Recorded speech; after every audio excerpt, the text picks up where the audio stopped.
le verset 1er.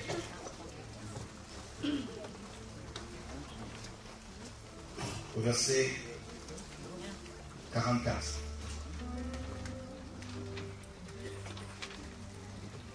Jésus, rempli du Saint-Esprit, revint du Jourdain et il fut conduit par l'Esprit dans le désert, où il fut tenté par le diable pendant 40 jours. Il ne mangea rien durant ces jours-là et après qu'ils furent écoulés, il eut faim. Le diable lui dit, si tu es le Fils de Dieu, ordonne à cette pierre qu'elle devienne du pain. Jésus lui répondit, il est écrit, l'homme ne vivra pas de pain seulement. Le diable l'ayant élevé lui montra à même instant tous les royaumes de la terre et lui dit, je te donnerai toute cette puissance et la gloire de ces royaumes. Car m'a été donné, je la donne à qui je veux. Si donc tu m'adores, elle sera à toi, tout à toi. Jésus répondit, il est écrit, tu adoreras le Seigneur ton Dieu et tu le serviras lui seul. Le diable le conduisit encore à Jérusalem, le plaça sur le haut du temple et lui dit, si tu es le Fils de Dieu, jette-toi d'ici en bas, car il est écrit. N'est-ce pas? Il donnera des ordres à ses anges à ton sujet, afin qu'ils te gardent. Et ils te porteront sur les mains, de peur que ton pied ne heurte contre une pierre. Jésus leur répondit, il est écrit, tu ne tenteras point le Seigneur ton Dieu. Après l'avoir tenté de toutes ses manières, le diable s'éloigna de lui jusqu'à un moment favorable. Jésus, revêtu de la puissance de l'Esprit, retourna en Galilée et sa renommée se répandit dans tout le pays d'alentour. Il enseignait dans les synagogues et il était glorifié par tous. Il se rendit à Nazareth où il avait été élevé et selon sa coutume, il entra dans la synagogue le jour du Shabbat, du sabbat. Il se leva pour faire la lecture et on lui remit le livre du prophète Ésaïe. L'ayant déroulé, il trouva l'endroit où il était écrit. L'Esprit du Seigneur est sur moi, parce qu'il m'a envoyé pour annoncer une bonne nouvelle aux pauvres. Il m'a envoyé pour guérir ceux qui ont le cœur brisé, pour proclamer aux captifs la délivrance, et aux aveugles le recouvrement de la vue, pour envoyer libres les opprimés, pour publier une année de grâce du Seigneur. Ensuite, il roula le livre, le remit aux serviteurs et s'assit. Tous ceux qui se trouvaient dans la synagogue avaient le regard fixé sur lui. Alors il commença à leur dire, aujourd'hui, cette parole de l'Écriture que vous venez d'entendre est accomplie. Dis à ton voisin, cela est accompli. Quelle parole? Celle que nous allons voir. Et tous lui rendaient témoignage. Ils étaient étonnés des paroles de grâce qui sortaient de sa bouche. Et ils disaient, n'est-ce pas le fils de Joseph? Jésus leur dit, sans doute vous appliquerez ce proverbe, médecin guéris-toi toi-même, et vous me direz, fais ici dans ta patrie tout ce que nous avons appris que tu as fait à Capernaum. Mais, ajouta-t-il, je vous le dis en vérité, aucun prophète n'est bien reçu dans sa patrie.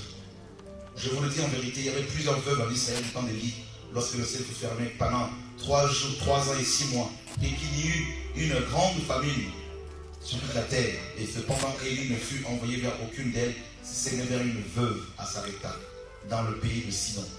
Il y avait aussi plusieurs lépreux en Israël du temps d'Élisée, le prophète.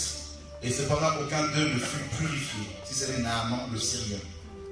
Ils furent tous remplis de colère dans la synagogue lorsqu'ils entendirent ces paroles. Voilà les paroles qui étaient censées les délivrer. Ces paroles les remplissaient, n'est-ce pas, de colère. Et puis s'étant levé, ils le chassèrent de la ville et le menèrent jusqu'au sommet de la montagne sur laquelle leur ville était bâtie, afin de le précipiter en bas. Mais Jésus passa au milieu de s'en alla. Il descendait à Capernaum, ville de la Galilée, et il enseignait le jour du Shabbat.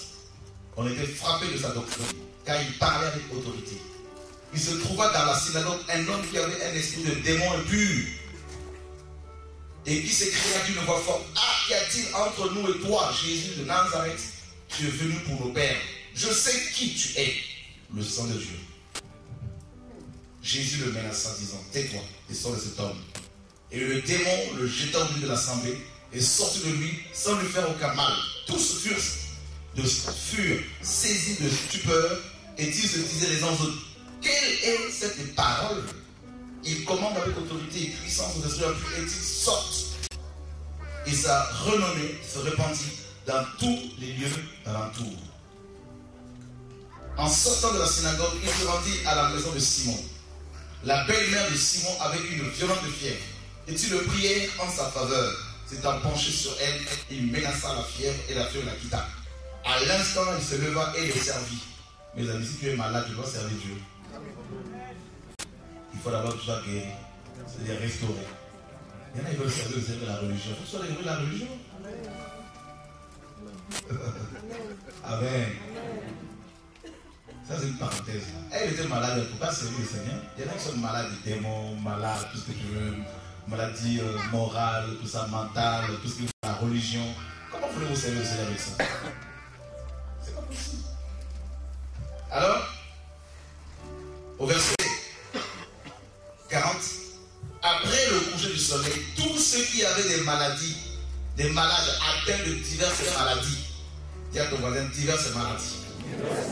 Sida, il faut les appeler par leur nom. Cancer, hémorragie, tout ça là, sont venus.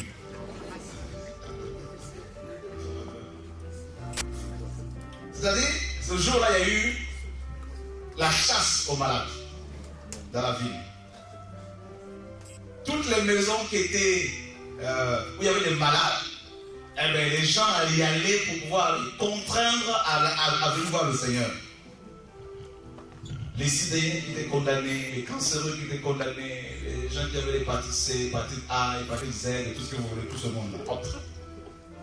Un grand réveil. Et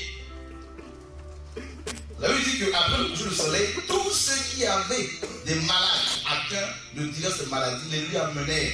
Il imposa les mains à chacun d'eux et il les guérit.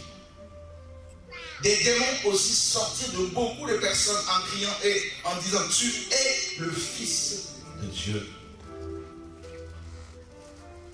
Mais il les menaçait et ne leur permettait pas de parler parce qu'ils savaient qu'il était le Christ. Dès que le jour parut, il sortit et alla dans un lieu désert. Une foule de gens se mirent à sa recherche. Mes amis, il y a aujourd'hui des pasteurs qui courent après les foules. C'est le contraire qui doit se faire vraiment. Quand le Seigneur est quelque part, c'est les foules qui viennent. C'est pas toi, on venait travailler pour le ministère. On n'appelle pas les collaborateurs, c'est Dieu qui les amène. Une foule de gens se mirent à sa recherche et arrivèrent jusqu'à lui. Ils voulaient le retenir afin qu'il ne le quitte point. Mais il leur dit qu'il faut aussi que j'annonce aux autres villes la bonne nouvelle du royaume de Dieu, car c'est pour cela que j'ai été envoyé.